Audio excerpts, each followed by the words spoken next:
se ha pronunciado a través del Twitter y considera que las elecciones del 6 de junio fueron libres, justas y abiertas. Vamos a leerlo como está escrito. Canadá considera que el proceso electoral peruano del día 6 de junio fue libre, justo y abierto, hecho que ha sido reafirmado nuevamente por la OEA. Apoyamos a la OMPE y al Jurado Nacional de Elecciones en su trabajo a la fecha. Canadá espera la decisión final de las autoridades electorales y trabajar con el siguiente gobierno. Es un pronunciamiento más. Canadá. Entonces tenemos a Adriana Urrutia, presidenta de Transparencia, con nosotros. Adriana, bienvenida. Buenas noches. Muy buenas noches, Jaime. Muchísimas gracias. Bienvenida. Por la oportunidad. No, por favor, gracias. A ver, justo teníamos ahí y estaba haciendo una listita, ¿no? Canadá, Estados Unidos, ¿no? La Unión Europea, la OEA, ustedes. ¿Quién más, digamos, del extranjero? ¿Alguien más que haya dicho que las elecciones han sido libres, justas, abiertas, modelos para la región? Creo que a la fecha son los pronunciamientos principales, ¿no? Y entonces, si tenemos estos pronunciamientos, lo hablábamos hace un momentito con el señor Combina, congresista, yo le decía, oiga, los países se van a pronunciar así alegremente porque tienen de pronto una iluminación o una idea arbitraria, no filtrada, o esto se piensa, se discute, unos informes, etcétera, etcétera, y ahí recién emiten un pronunciamiento al mundo sobre la situación en el Perú. ¿Cómo funciona esto de los pronunciamientos? Pero, Jaime, yo quisiera empezar diciéndole a todos los ciudadanos que nos están viendo que lo que está en juego aquí es la democracia. Pero para explicar por qué está en juego la democracia, me parece fundamental en este punto del debate recordar qué es la democracia, ¿no? Porque le hemos hablado muchísimo de ese concepto. Y la democracia puede ser definida en una frase. Es un tipo de gobierno que le permite a los ciudadanos tener la soberanía de escoger a sus representantes mediante procesos legítimos. Lo que está en juego aquí es que se está intentando poner en cuestión la legitimidad del proceso electoral. Tenemos demasiado en juego, hemos como peruanos luchado demasiado para llegar a este punto y creo que perderíamos mucho en seguir intentando poner en cuestión la legitimidad del proceso electoral. Yo te justamente preguntaba si estos pronunciamientos son arbitrarios, no pensados y sobre todo finalmente cuánto pueden influir o no en una situación que está al límite, ¿no? Pareciera ser que hay ya quienes a través de gritas y bravatas quisieran meter el camión y romper el orden constitucional sin más. Pero cuando tienes a estos países, a estas potencias pronunciándose sobre el Perú diciendo las elecciones en el Perú han sido libres, las elecciones en el Perú han sido justas, las elecciones en el Perú han sido abiertas, ¿cómo queda esto? A ver, yo creo que aquí hay tres elementos que están vinculados a la pregunta que tú nos haces, que nos permiten también vincular a otra palabra que ha circulado mucho y que nos está, digamos, atemorizando a todos, que es la de fraude, ¿no es cierto?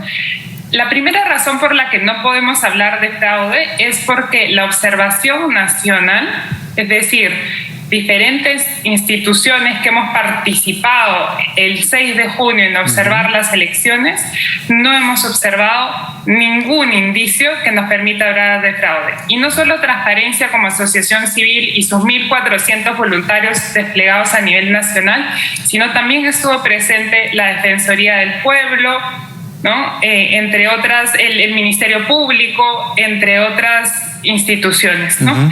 En ese sentido, ese es el primer elemento. El segundo elemento es que los observadores internacionales, la misión de la OEA, los expertos de la Unión Europea, que también han desplegado sus misiones, tampoco han encontrado indicios de fraude, ¿no? Y el tercer elemento es que el análisis estadístico presentado tanto por Ipsos como especialistas, entre los cuales se encuentra Pablo Lavao, tampoco encuentra indicios de fraude. Entonces, estos pronunciamientos que han salido de las diferentes potencias, como tú lo has llamado, sí, se sustentan en esa evidencia. No es una opinión, es el recojo de una observación realizada el domingo 6 de junio en las elecciones peruanas. Claro, ciertamente el reclamo del partido de la señora Fujimori y sus aliados políticos no ha decaído, sino todo lo contrario. Ellos exigen, hoy día lo han hecho a través de una conferencia, que la Organización de Estados Americanos haga una auditoría de la elección peruana. Eso, en términos prácticos, ¿es viable? ¿Es posible? Cosa que, digamos, mirando esa solicitud, ese requerimiento, pues aparentemente ya los dejaría satisfechos. Es lo que han dicho, ¿no? Si la OEA dice que a través de esta auditoría el señor Castillo es el ganador, nosotros lo aceptamos. Si la OEA dice que con esta auditoría la señora Fujimori es la ganadora, lo aceptamos. ¿Cabe esta figura en la auditoría de la OEA para ti? Pero Jaime, yo quisiera aquí plantear una cosa. Hace 18 días, ¿no?, que se realizaron las elecciones, si no me equivoco, no tenemos resultados electorales. Entonces estamos en un entrampamiento y creo que es momento que nos planteemos cómo salir de este entrampamiento como país. ¿Qué es lo que queremos como ciudadanos peruanos?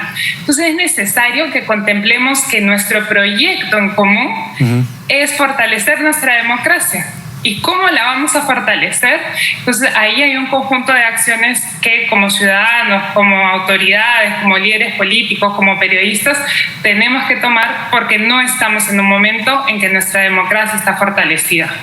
¿Cabe o no cabe una auditoría de la OEA para ti en concreto? ¿Sí o no? Bueno, yo tengo entendido ahí que la Organización de Estados Americanos se pronunciará de manera oportuna, ¿no? Yo creo que esos son detalles y que, como señalaba, nos plantean en una difícil situación de la cual no estamos siendo capaces de salir, y es necesario hacer un llamado a defender las instituciones que componen nuestro régimen democrático. ¿Cabe para transparencia que el Partido Fuerza Popular tenga la lista de electores que están pidiendo? Sobre eso, Jaime, creo que se deben pronunciar las autoridades correspondientes en el marco, dentro del marco legal vigente, ¿no? ¿Debe haber un plazo para que el jurado resuelva toda esta situación, en medio además del contexto en el que el señor Arce pues se va del Jurado Nacional de Elecciones? Ustedes han hecho un pronunciamiento justamente rechazando esa salida, que además de ilegal, cuando uno dice renuncia, no se puede renunciar, un magistrado no lo puede hacer en medio de un proceso. El señor ha usado una palabra que es declinación irrevocable y que tampoco existe, ¿no? Entonces, ¿debe haber un plazo que se le debe poner al jurado para que de una vez resuelva esta situación? Bueno, el plazo es el calendario electoral y además hay unos plazos que están establecidos por la ley, ¿no? Pero yo creo que el plazo, Jaime, es el plazo que nos tenemos que poner todos para reflexionar cuál es nuestro rol como ciudadanos y qué le estamos entregando al país en el año de su bicentenario. Adriana Urrutia, presidenta de la Asociación Civil Transparencia, con nosotros. Muchas gracias, Adriana, por esta entrevista. Muy buenas noches. Gracias, Jaime, por la oportunidad. No, por favor, muchas gracias. Muy bien, así está la situación.